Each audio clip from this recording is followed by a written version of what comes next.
This episode of the LCTV News is brought to you by Encompass Health, Rehabilitation Hospital of New England, and North Shore Community College.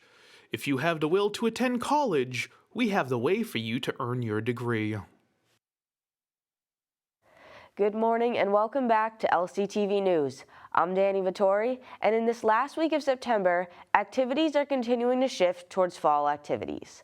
Blatant Product Placement Productions, a video production company run by Lynn natives, was featured on the Lowdown, discussing their selection to a film festival last month and how the company began.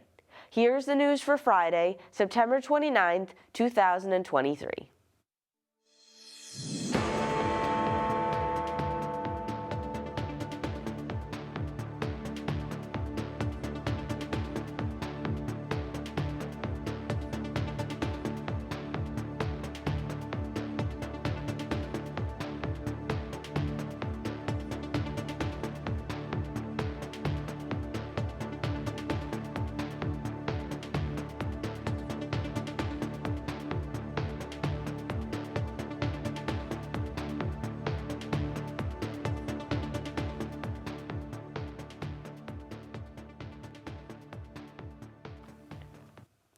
The Lynn Teachers Union received a $10,000 grant as part of the American Federation of Teachers' Real Solutions for Kids and Communities campaign. The purpose of it being to help combat burnout among teachers. According to a survey taken in June of this year, 86% of educators reported feeling moderately to extremely stressed. On a national scale, 90% of the 3 million Education Association members thought burnout was a serious issue. Teachers are dealing with crowded classrooms and a tight schedule where they do not have enough time to complete everything they need on a given day. The greatest support the community can give to teachers is appreciation for all they do, according to Shayla O'Neill, president of the Lynn Teachers Union. The U.S. Department of Agriculture Forest Service has awarded Lynn a $550,000 three-year grant to fund urban forestry projects. The majority of this money will go towards paying a full-time urban forestry fellow for those 3 years, with another $72,000 going towards supporting youth programs working on creating a stronger urban canopy, and another $55,000 for supplies and trees. A tree canopy is defined as a leafy overhead cover created by the local government and members of the community for a variety of educational and public health uses. The ultimate goal comes in two parts: to identify places in the city which would benefit from an additional canopy, as well as plant 150 new trees in those areas. According to the planning department, the city is looking to apply for more grants and create a tree commission to inventory the forestry in Lynn. The Lynn Museum had their opening reception for Immigrant Stories, an oral history of Russian-speaking Jews in Massachusetts, last Thursday the 22nd. The vast history spanning back to the Soviet Union was explored in this immersive exhibit.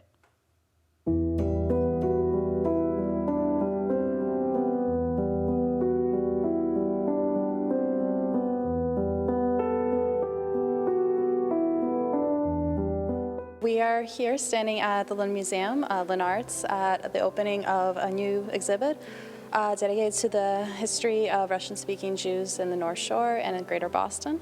This is a project that we've been working on for several years. It's actually part of a larger project on oral history.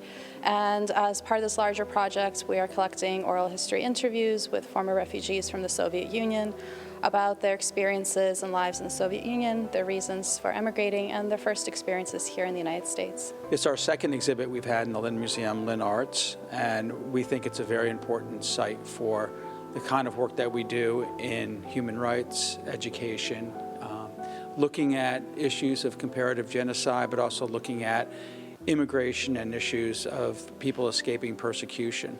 So for us, we think this is a major exhibit in Lynn. I'm quite proud that we are able to represent the center here in Lynn. Lynn is such an important gateway city. Issues of immigration, people fleeing.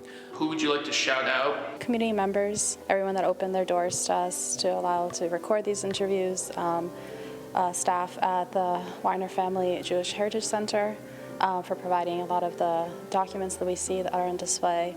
And also workers or staff from Jewish Family and Children's Services.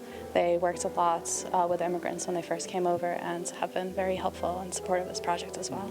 The immigration story is universal, but this is a specific case of it. But we also think that other people have shared this experience and the kind of contributions that immigrants make to our society and our culture once they settle here. So for us, it's a very important story to be told, and Lynn is an important place to tell it.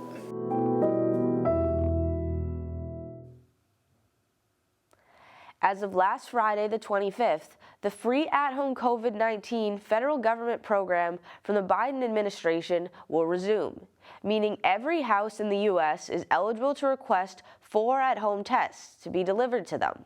Residents can visit covidtest.org to place their order. Anyone needing help to place the order can visit the Public Health Department's Community Resource Room, located in room 103 of City Hall. Lynn has launched a new pilot program to keep track of illegal parking around schools by placing 2 safety sticks created by Municipal Parking Solutions at Harrington Elementary School.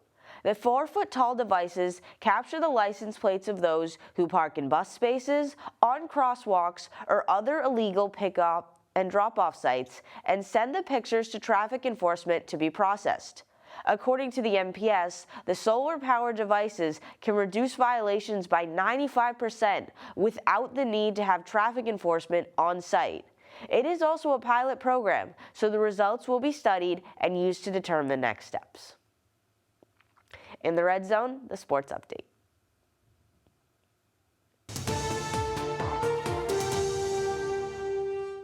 English football remains winless following their latest 35-0 loss to Everett.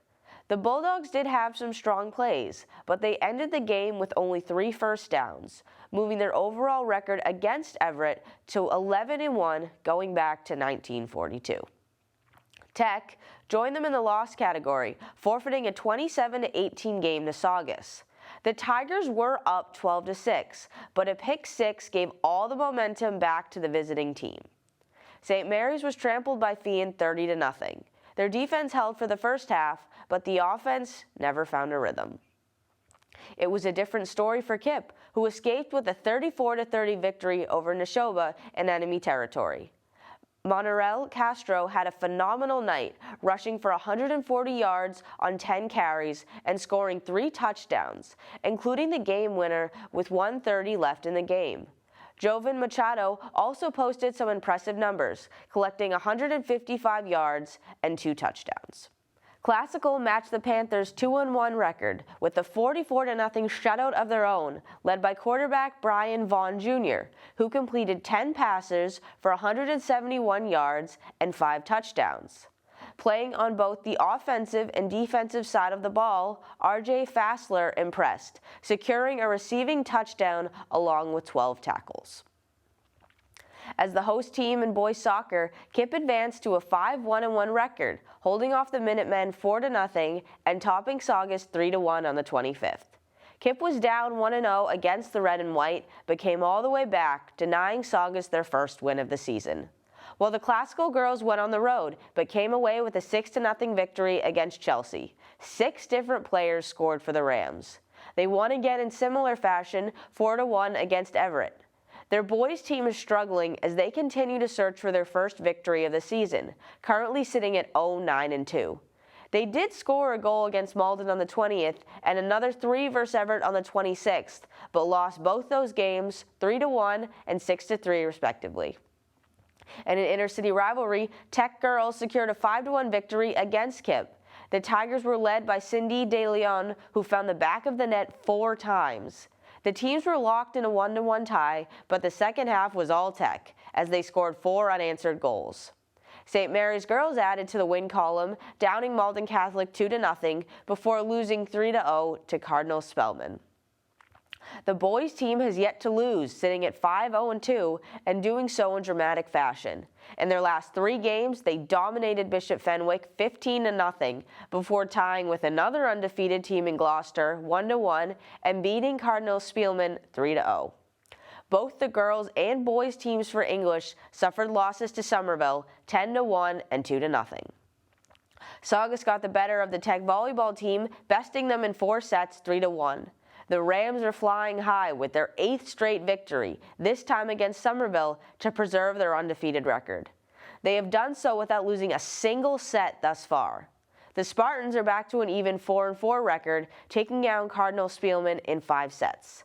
Glasgow Golf squeaked out a 36.5 to 35.5 win against Somerville, as the 6th, 7th, and 8th matchups were the difference. They were then taken down by English in a fierce 38 to 34 match. St. Mary's topped Cardinal Spellman 229 to 119 to remain perfect in their conference at 6-0 and 8-2 overall. In cross country, Lynn Tech girls remain undefeated at 3-0, beating Nashville Tech 49-16 in contrast to the boys, who are 1-2 after dropping their most recent meet. The last week of regular season baseball is upon us, and the Red Sox find themselves in last place in the division. They were swept in a 2-game series with the second-place Tampa Bay Rays and will now travel to face the division-leading Baltimore Orioles to wrap up the season. In the rain, the New England Patriots picked up their first win of the season, 15-10, against longtime rival the New York Jets. This marks the 15th consecutive win for the Pats over the Jets, with the last victory for New York coming back in 2015. It wasn't the prettiest win, but the defense came through, sacking quarterback Zach Wilson in the end zone for a safety and batting down a Hail Mary on the goal line to secure the victory. Given the weather, New England leaned into the running game, with Ezekiel Elliott and Ramondre Stevenson combining for 35 carries and 139 yards. On defense, Matthew Judon once again had a strong game, taking down Wilson twice, including the safety, with the entire defensive line keeping the pressure on the young quarterback all game. The Pats will now travel to Dallas in Week 4. On the Lowdown, co-writers for Blatant Product Placement Productions came on to discuss their latest project and entrance into the Harlem Hip Hop Film Festival this past August. Here is the Lowdown.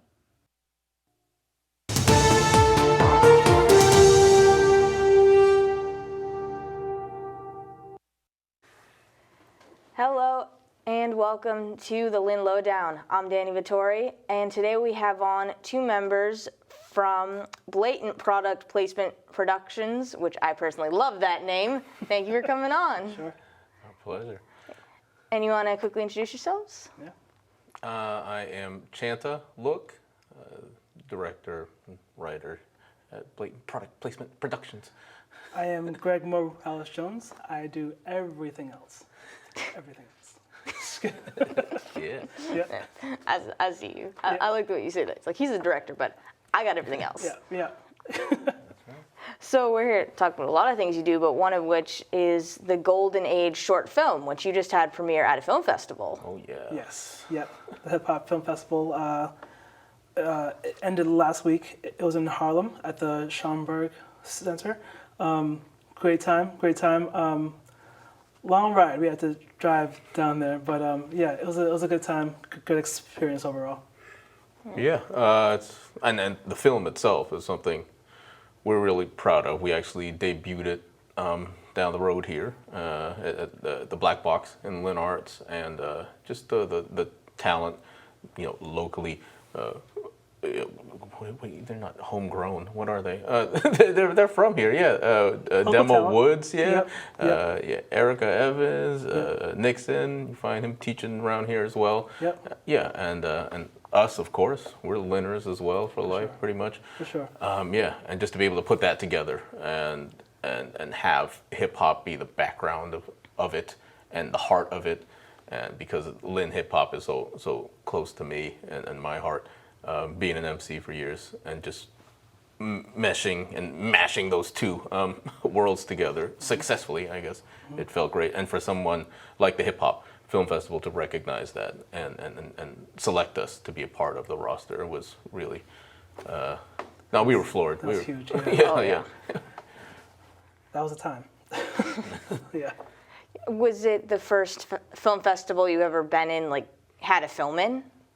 So technically it's our third. We've also participated in 2 other festivals, but this is one where your selection has a little bit more clout, I guess. Yeah. Behind it. Yeah. The laurels and everything came with it. Oh yeah. Ooh. Yeah, those that crown-looking thing that they call the Caesar's crown that you slap on the film. Yeah, that was our first one that we could use. Yeah. Right. There you go. I was like, I feel cool. I feel legit. Yeah. So, obviously, the film, it's about a little bit about Lynn and hip hop. So you purposely chose, your hometown or like your home city to focus on. Like, how did you pick the topic of it? It's just more, I guess. I don't even know what's politically correct now. Can you say urban? Is that allowed? No, I don't know. Let's try it. Yeah, so they'll edit it. They'll superimpose something else on top. Yeah. No, but we're from the hood. We just want to do like a nice feel-good movie, and it was a romantic comedy. So I grew up watching all the corny stuff. My favorite stuff: Notting Hill, Sleeping in Seattle, that type of stuff. I don't know. I just did it in the quiet of my own home. But I was like, there weren't as many like rom-coms with like that with the feel of the urban feel, I guess, and that's where I had this idea, and and that's where it grew from, and that's how we ended up with the Golden Age. It is a love story of two has-beens, essentially.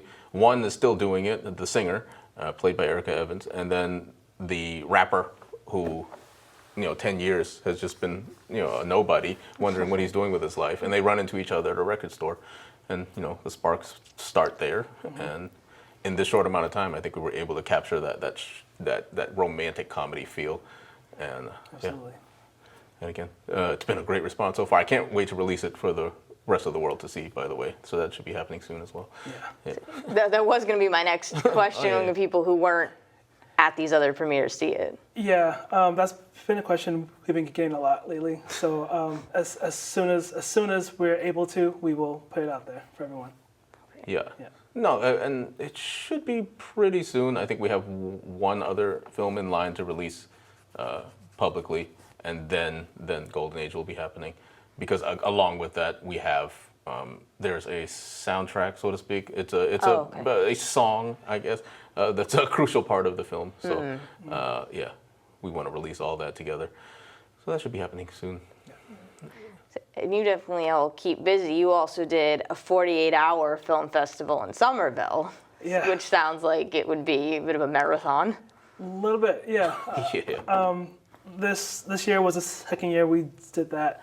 And this year's film was called The Social Butterfly Effect. The rules of the film festival are that we are given two genres to choose from. We are given a time limit of 4 to 7 minutes. You get the genre Friday night at 7 p.m. Right. And you have to finish the film 48 hours thereafter. So you have no idea what you're getting into, by the way. So, right, yeah. So it is absolutely crazy.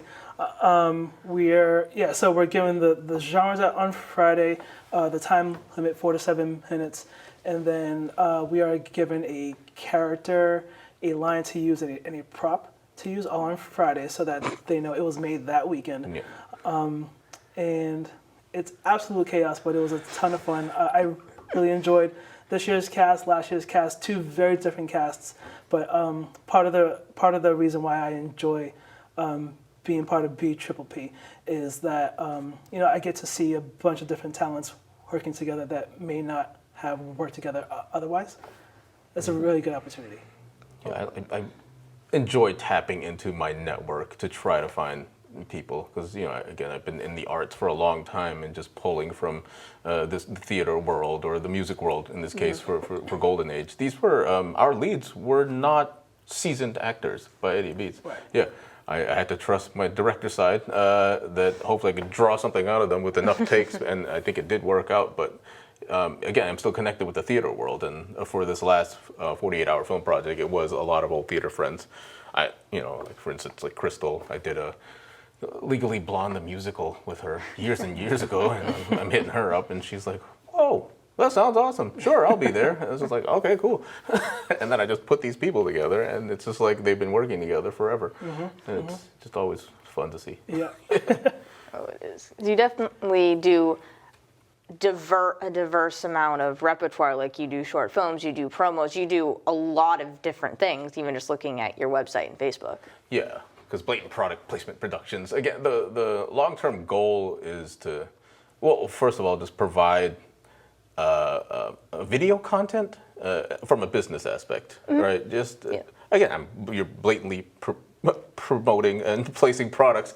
That's been the way of, you know, the trend of advertising as of late. And you know, people don't have commercials anymore. You know, like what are you going to buy a slot on this TV show that everyone's watching? It doesn't happen anymore since streaming happened. So we, so we saw that. And so on the side is the commercial work.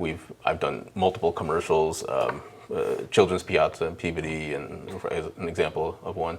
And a bunch of others as well.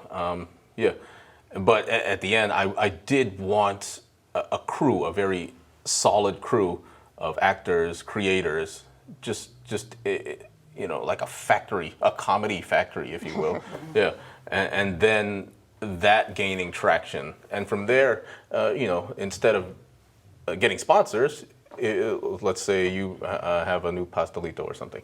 I don't know. Can you blatantly place our product in your next skit, which gets, you know, so much attraction and things like that. So that's the end goal. But right now we're still building the team, and through these projects, I think we're finding who fits, who doesn't, who works well with one another, with us, because we have a core here that, you know, probably isn't moving. This guy is the best man at my wedding, you know, 17 years ago. I'm probably not going to kick him out anytime soon, even if he messes up. He doesn't mess up, by the way. Well, but this one time. yeah. But no, but the response, especially after the Hip Hop Film Festival accepted us and the few films that we've done, it's been great. I'm looking forward to working with a lot more folks who, again, I admire. Because we just started this. Right. I understand if you're afraid to commit, because this is all new. But now that hopefully people see that we're legit, I think we can grow to the goal that we had in mind from the beginning. Just a strong core of creators behind cameras. Yeah, you definitely do. And you've taken a very creative approach to this. Like you said, the entertainment industry is changing. Yeah. And you have to be able to change with it. And you also, you're very new. What did you say during COVID is when you really dove into it? Yeah, absolutely. You know, that was the time everyone was sitting around just trying to figure out what COVID was. And that was when Chantha got to work and just started writing. You know, we knew that he wanted to do something, and you know, every now and then he would email us scripts and get feedback from us, and then prior to even making our first film, we entered a screenwriting contest. That's right. And we were placing in them with and I was just like, okay, I guess we don't stink at this. Right. Let's keep going. Yeah. So those were fun too. Again, during that COVID time, people made career changes, or I was like, okay, I don't want to be married to you anymore. It was like really serious big things that happened during COVID. Mm-hmm. And for us, it was just like time to shift. And so the music, we're still doing the music, but just this film stuff we've just been all in as of late. And I think we're finally seeing the fruits of it, and we're feeling good about it. Yeah, absolutely. Yeah. As evident by your success, you're doing extremely well, and it's scary to take that jump, but you both did, and it's amazing to see that you're now in film festivals and you're really getting recognition. Yes, indeed. Thank you very much. Yeah. And we're here. And before I wrap it up, is there anything else you wanted to mention or anything that I hadn't hit upon? I just want to, whoever sees this, from our past cast and crew to our future cast and crew, you know, it's been an honor, and I look forward to whatever we have next. And to the audiences, thank you for the love and support. And we're gonna keep churning them out. Couldn't have said it any better.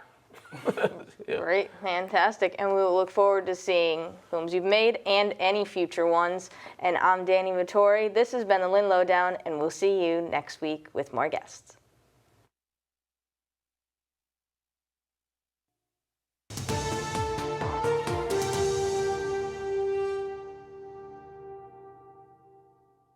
Now the community calendar.